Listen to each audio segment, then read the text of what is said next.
Right.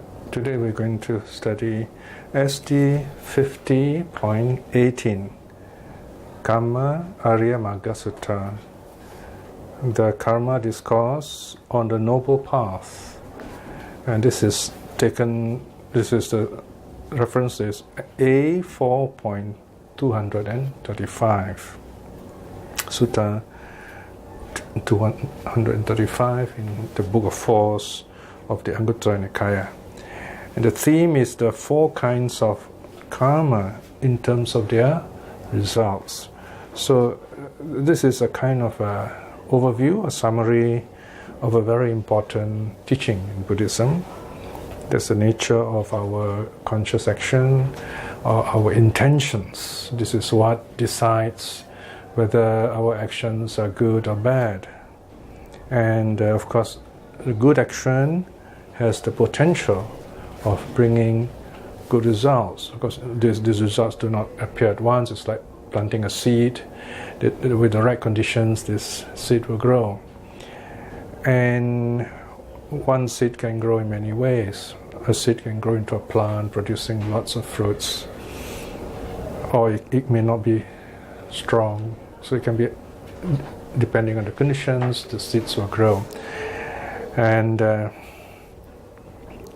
in some cases, the seeds will just remain dormant. They do not take effect for a long time. But the chances are always there. So good seeds are likely to produce good fruits. Bad seeds are likely to produce bad fruits. Or in other ways, when we do good, we bring happiness. When we do bad, we bring upon ourselves suffering. So this is the nature of karma. Now, karma is such that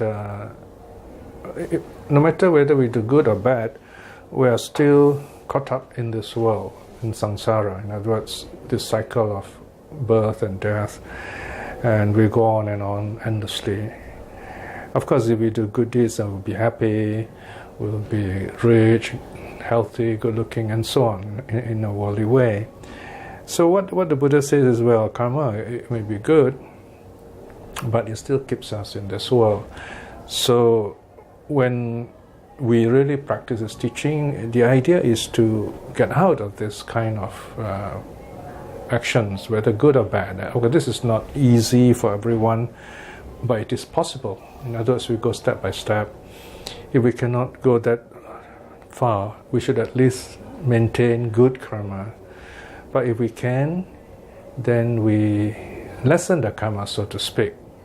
So today, the sutta speaks of four kinds of karma.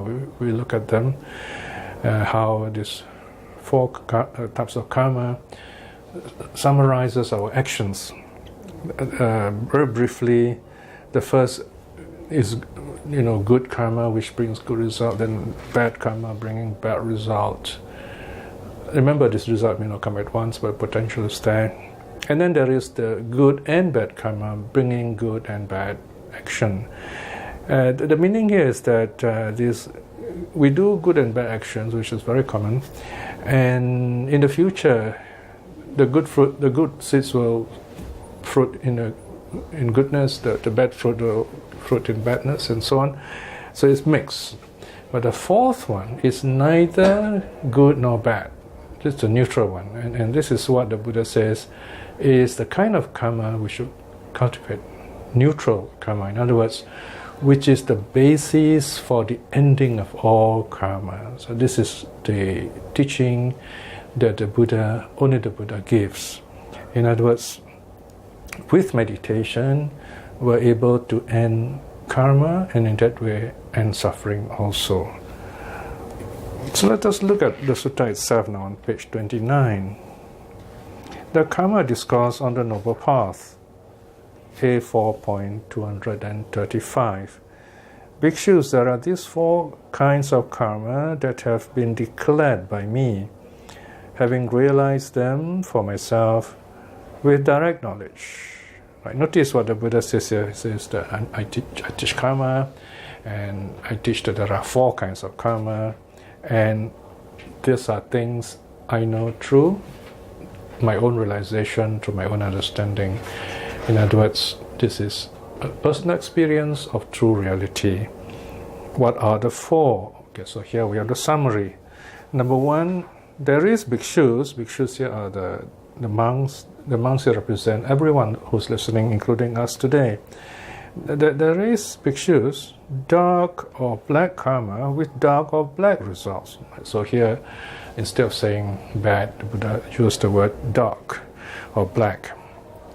So here blackness represents bad or negativity, if you like. There is bhikshus, bright or white karma with bright results. So here dark and bright contrasting, light and absence of light. Number three, there is bhikshus, dark and bright karma with dark and bright results. There is bhikshus, neither dark nor bright karma with neither dark nor bright results. So there you are. These are the four kinds of karma. Depending on which action which kind of karma we perform, the karma will fruit accordingly, except for the last one, which is neutral, if you like. Now, in daily life, we can have a simple idea of neutral karma, like when we meditate, right? So this way our mind's at peace, looking at true reality. That's a simple example. I will come back to this in a moment. Now, so that's the summary, the syllabus, if you like. Then the Buddha is going to describe each of these four in the remainder of the suttas. You can, in the remainder of the teaching, you can see the subheading brackets 1, 2, 3, 4. Brackets 1, dark karma with dark result. This in the singular. You can also look at it in the plural if you like, with many results of one karma. A single karma can produce many results too. And what bhikshus is dark karma with dark result. Here bhikshus, one creates afflictive bodily formation or karma. Okay, here afflictive is a word which the sutta uses for something that afflicts us. It brings us pain, mental and bodily pain, basically bad karma that causes us to suffer, okay, mentally and physically. So this first kind of karma is called bodily formations. We form actions, we form karma through the body. For example, breaking the first three precepts, killing, stealing, sexual misconduct. Then next creates afflictive verbal formations. Right? So this is bad karma created to speech. For example, lying, breaking up relationships, causing pain to speech, and basically something which is frivolous. So these are the four kinds of wrong speeches which creates bad karma. Then next one creates afflictive mental formations. These are negative thoughts, wrong views, thoughts of ill will, thoughts of violence. So in other words, karma is created through the three doors. The three doors are the body, speech, and mind. And they afflict us, they bring us suffering in this way. So these are the three kinds of bad karma, if you like. Then next the Buddha explains, having created afflictive bodily formations, having created afflictive verbal formations, having created afflictive mental formations, one arises in an afflictive world. Right, so when we create bad karma through body, speech and mind, which are negative, it brings us suffering, and we are reborn into that kind of world which creates suffering for us. Now here, world need not be exactly a place, it's more like kind of a mental attitude. Now we can, for example, live in a happy place where there's lots of food and good people, but we're still suffering because of our karma. So that's our world, okay? Another way of understanding the world is our senses our eye, ear, nose, tongue, body, and mind. That's our world. In other words, our world is what we see, what we hear, what we smell, what we taste, what we touch, and what we think. And that's our world. So it's a very private world, and of course, occasionally we connect with other people through these six senses, the five physical senses, and the mind. But very often, even though we live in a society, we live in this rather private world. We see things in a way, our own way. We may look at the same thing, but our view of it is different from others. We hear things, again, our reaction, our views are different from others. It could be right, it could be wrong. Then we smell, taste, touch, and think differently. So that's our karma, the karma which creates our world. So the Buddha goes on and says, 2.4, when one has a reason into an afflictive world, afflictive context touches one. Okay, context simply means experiences through the senses, through the eye, ear, nose, tongue, body, and mind. Those are called contexts. When one is touched by such afflictive contexts, in other words, when one experiences all these negative fruits of karma, one suffers afflictive feelings. See, feelings means experience that are entirely painful. How painful here means bodily painful and mentally painful, as in the case of the hell beings. These hell beings suffer more violent pain, for example, right? So she is giving a worst case scenario, if you like. This bhikshus is called dark karma with dark results. Right? So this is the first example, first case, if you like. Now, okay, here we have the template.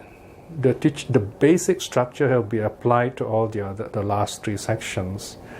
Okay, number 2, bright karma with bright results. And what bhikshus is bright karma with bright result? Good karma bringing good fruits. 3.2, here bhikshus, one creates unafflictive bodily formations, creates unafflictive verbal formations, creates unafflictive mental formations. Now, in simple language, our body, speech, and mind, all the actions are happy actions, good actions, kind actions, good karma, okay, of body, speech, and mind. 3.3, having created unafflictive bodily formations, having created unafflictive verbal formations, having created unafflictive mental formations, one arises in an unafflictive world. So, good karma bring us a good world, happy world. We live in this environment of happiness. When one has arisen in an unafflictive world, unafflictive contacts touch one.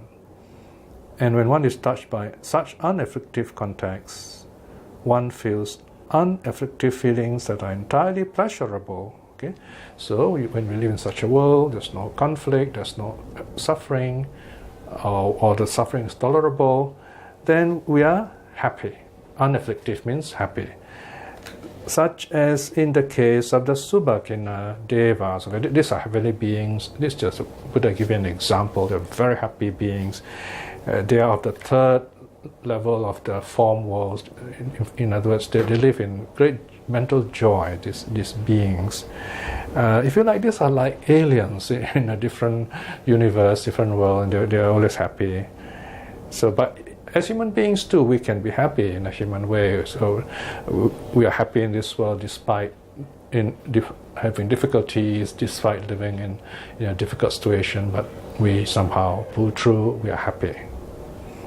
So this bhikshus is called bright karma with bright results. So now you have a good idea, you got bad karma, you got good karma.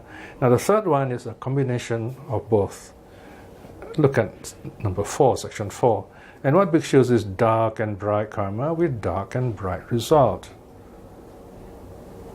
Here, bhikshus, one creates bodily formation that is afflictive and that is unafflictive. So body, speech, and mind, the actions are both good and bad. This is the most common for most of us. We tend to, create both kinds of karma. So because of this habit, so karma is habit, we go on behaving in this way, then this good and bad results of fruits and results follow us. In other words, this karma follow us like seeds, fruiting, flowering, ripening, and then they bring both happiness and suffering, in other words. So the good seeds will flower fruit with happiness and goodness. The bad seeds will fruit and flower and fruit into unhappiness, pain, and so on. So here example is 4.5. You can see towards the end the Buddha says, such as in the case of humans and some devas. These are the lower devas. Some devas also in a sense suffer because they fear death, for example, and some lower world beings.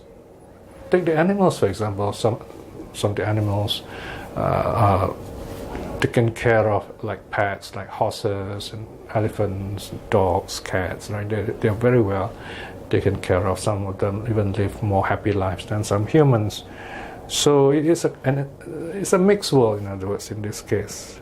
So these are the three worlds which are very common, three worlds of karma which is very common in our lives. It is number 4 which is very special.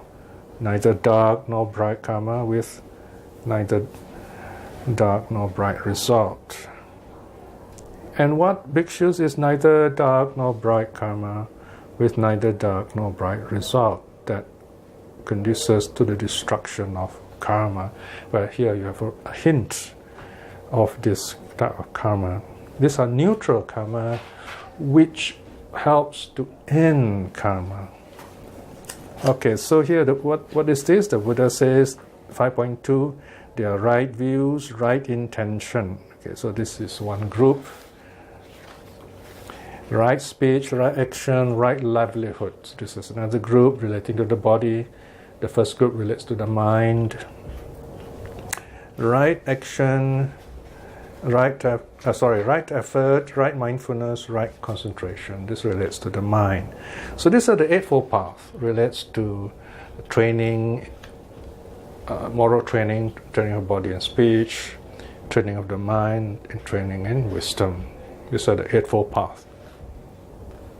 5.3. This bhikshus is called neither dark nor bright karma, with neither dark nor bright result that conduces to the destruction of karma. So in other words, the Eightfold Path, when we train as Buddhists, we keep the precepts, the 5 precepts, not to kill, not to steal, not to commit adultery, not to lie, not to cloud up our minds, and then we practice meditation to focus the mind, clear the mind so that it can see true reality directly. And finally, wisdom arises in us to free us from suffering. So this is the kind of karma that helps us to walk the path, the Eightfold Path. So to put it very simply then, we can say this last type of karma, neither black nor white, neither dark nor light, neither good nor bad karma, refers to the practice of the Eightfold Path. Another way of looking at this historically would be, the old way talks about punya, doing merits, good works, so that you are reborn happy, even as a heavenly being. This kind of karma keeps us in the world.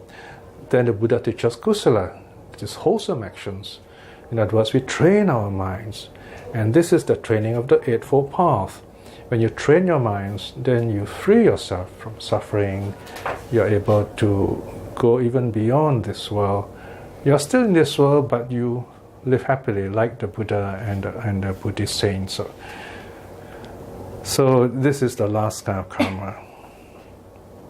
These bhikshus are the 4 kinds of karma that have been declared by me, having realized them for myself with direct knowledge. Right? So here you are, a summary of the first of the 4 kinds of karma, and the most importantly, the last one, which is kind of a summary, or which points to the training of the Eightfold Path, and its result, awakening. So do look at this sutta, and if you want a better understanding, look at the notes in front of it. So let us now close this reflection with a short closing reflection. When we have a chance to read the suttas or listen to the suttas, we are reminded of what we need to do that will help us to make sure we act and speak in a positive way that conduces to our spiritual development, that is mental training. And when we train our minds to be at peace and to clear our minds, then we are ready for wisdom to liberate us from suffering in this world. In other words, to overcome ignorance and craving and live happily. This reflection is a very good karma, but a power of such good karma. May we be well and happy and wise, so that we are courageous enough to choose to aspire to attain at least stream winning in this life itself. And also by the power of the three jewels, may our loved ones, relatives and friends to be well and happy, and may those who are practicing the Dharma to taste their fruit of awakening in this life itself. And finally, by the power of the three jewels, may all those who are lost and having difficulties, may they too see the true teaching and be liberated in this life itself. May all beings be well and happy. Sadhu, sadhu, sadhu.